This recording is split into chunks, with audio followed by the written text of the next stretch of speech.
السلام علیکم دوستو، اس ایپیسوڈ میں ہم بات کریں گے کہ عیسائی جاسوسہ لوزینہ زہر کیوں پی لیتی ہے اور سلطان صلاح الدین ایوبی کرک پر حملہ کس طرح کرتا ہے اور کب کرتا ہے۔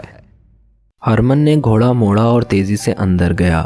وہ سب سے پہلے مسلمانوں کے کیمپ میں گیا اور وہاں کے انچارج سے حدید کی نشانیاں بتا کر پوچھا کہ وہ کہاں ہے۔ کچھ پتہ نہ چلا۔ جس خیمے میں حدید کو رکھا گیا تھا وہاں کے رہنے والوں نے بتایا کہ ایک صبح وہ یہاں سے غائب تھا۔ وہ سمجھے کہ اسے ادھر ادھر کر دیا گیا ہے۔ ہرمن کا شک یقین میں بدل گیا۔ وہ حدید ہی تھا جسے اس نے سلیبی فوج کی وردی میں دروازے سے نکلتے دیکھا تھا۔ وہ مزید تفتیش سے پہلے لوزینہ کے کمرے میں گیا۔ وہ سر ہاتھوں میں تھامے رو رہی تھی۔ کیا اسے تم نے بھگایا ہے؟ ہرمن نے گرج کر کہا۔ لوزینہ نے آہستہ سے سر اٹھایا۔ ہرمن نے کہا، جھوٹ بولو گی تو میں تفتیش کر کے ثابت کر دوں گا کہ اسے تم نے ہی فرار کیا ہے۔ نہ آپ کو تفتیش کی ضرورت ہے اور نہ ہی مجھے جھوٹ بولنے کی ضرورت، لوزینہ نے کہا۔ میری زندگی ایک شاہانہ جھوٹ اور میرا وجود ایک خوبصورت دھوکہ ہے۔ اپنی روح کی نجات کے لیے میں سچ بول کر مر رہی ہوں۔ اس کی آواز میں غنودگی تھی جو بڑھتی جا رہی تھی۔ وہ اٹھی تو اس کی ٹانگیں لڑکھڑا گئیں۔ اس کے قریب ایک گلاس پڑا تھا جس میں چند قطرے پانی تھا۔ اس نے گلاس اٹھا کر ہرمن کی طرف بڑھا کر کہا، میں نے اپنے آپ کو سزائے موت دے دی ہے۔ اس گلاس میں پانی کے چند قطرے گواہی دیں گے کہ میں نے اپنے ناپاک جسم کو سزائے موت اس لیے نہیں دی کہ اپنی قوم سے غداری کی اور دشمن کو قید سے بھگا دیا ہے، بلکہ میرا جرم تو یہ تھا کہ میں ان انسانوں کو دھوکہ دینے گئی تھی جن کے ہاں کوئی دھوکہ اور فریب ہے ہی نہیں۔ ان میں 4 انسانوں نے میری عزت بچانے کے لیے جو میرے پاس تھی ہی نہیں 10 ڈاکوؤں کا مقابلہ کیا۔ پھر ایک انسان نے مجھے اپنا جسم کٹوا کر ڈاکوؤں سے چھینا۔ مجھے نیکی اور بدی، محبت اور نفرت کا فرق معلوم ہو گیا۔ میں سچ بول کر مر رہی ہوں۔ یہ پرسکون موت ہے۔ وہ گرنے لگی تو ہرمن نے اس کے ہاتھ سے گلاس لے کر اسے تھام لیا۔ لوزینہ نے اپنے جسم کو جھٹکا دیا اور ہرمن کے بازوؤں سے نکل کر پرے ہو گئی۔ اونگتی ہوئی آواز میں بولی، میرے جسم کو ہاتھ نہ لگاؤ، یہ اب تمہارے کام کا نہیں رہا۔ اس زہر نے اس میں سچ داخل کر دیا ہے۔ تمہیں ناپاک جسموں کی ضرورت ہے۔ ہاں، اسے میں نے بھگایا ہے۔ اسے میں نے 20 روز چھپائے رکھا تھا۔ اسے میں نے فرینڈنس کی وردی چرا کر پہنائی تھی۔ اسے میں نے گھوڑا دیا تھا۔ میں اس کے ساتھ نہیں جا سکتی تھی۔ میں اس کے بغیر رہ بھی نہیں سکتی تھی۔ اس لیے میں نے زہر پی لیا ہے۔ اگر تم مجھے پکڑ نہ لیتے تب بھی میں زہر پی لیتی۔ وہ پلنگ پر لڑک گئی۔ ہرمن کو اس کی آخری سرگوشی سنائی دی۔ سچ بول کر مرنے میں کتنا سکون ہے۔ اس نے آخری سانس اس طرح لی جیسے سکون سے آہ بھری ہو۔ اسے جب دفن کر چکے تو ایک افسر نے پوچھا، اس کا کوئی خاندان تھا تو انہیں اس کی موت کی اطلاع دے دوں؟ اس کا خاندان ہم ہی تھے، ہرمن نے جواب دیا۔ اسے 10-11 سال کی عمر میں کسی قافلے سے اغوا کر لائے تھے۔ صلاح الدین ایوبی کی فوج کو کوچ کیے تیسرا دن تھا۔ سلیبیوں نے اسے راستے میں روکنے کے لیے فوج بھیج دی تھی۔ حملہ چونکہ کرک پر آ رہا تھا اس لیے سلیبیوں نے شوبک سے زیادہ تر فوج کرک بھیج دی تھی۔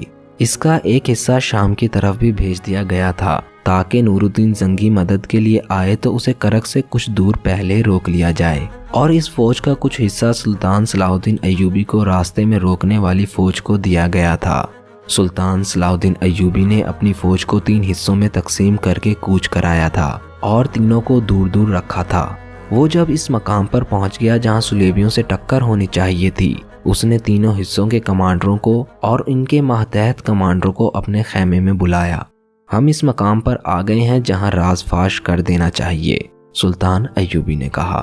تم شاید حیران ہو رہے ہوگے کہ میں تمہیں بتا رہا ہوں کہ میں کرک پر حملہ کروں گا، مگر میں تمہیں کسی اور طرف لے آیا ہوں۔ میں کرک پر حملہ نہیں کر رہا، میری منزل شوبک ہے۔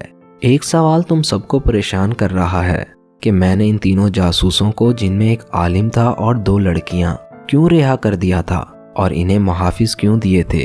اس سوال کا جواب سن لو۔ میں نے انہیں اپنے ساتھ والے کمرے میں بٹھا کر درمیان والا دروازہ کھلا رکھا تھا اور علی بن سفیان اور 2 نائبین کو یہ بتانا شروع کر دیا تھا کہ میں فلاں تاریخ کو کرک پر حملہ کر رہا ہوں۔ میں جانتا تھا کہ جاسوس سن رہے تھے۔ میں نے ان کے کانوں میں یہ بھی ڈالا تھا کہ سلیبیوں سے کھلے میدان کی جنگ سے میں ڈرتا ہوں۔ اس قسم کی باتیں ان کے کانوں میں ڈال کر انہیں رہا کر دیا اور انہیں محافظ دیے تاکہ وہ صحیح سلامت شوبک پہنچ جائیں۔ مجھے اطلاع ملی ہے کہ راستے میں ایک حادثہ ہو گیا ہے۔ ڈاکوؤں نے 3 محافظوں اور ایک لڑکی کو مار ڈالا ہے۔ چوتھا محافظ کل رات شوبک سے واپس آ گیا ہے۔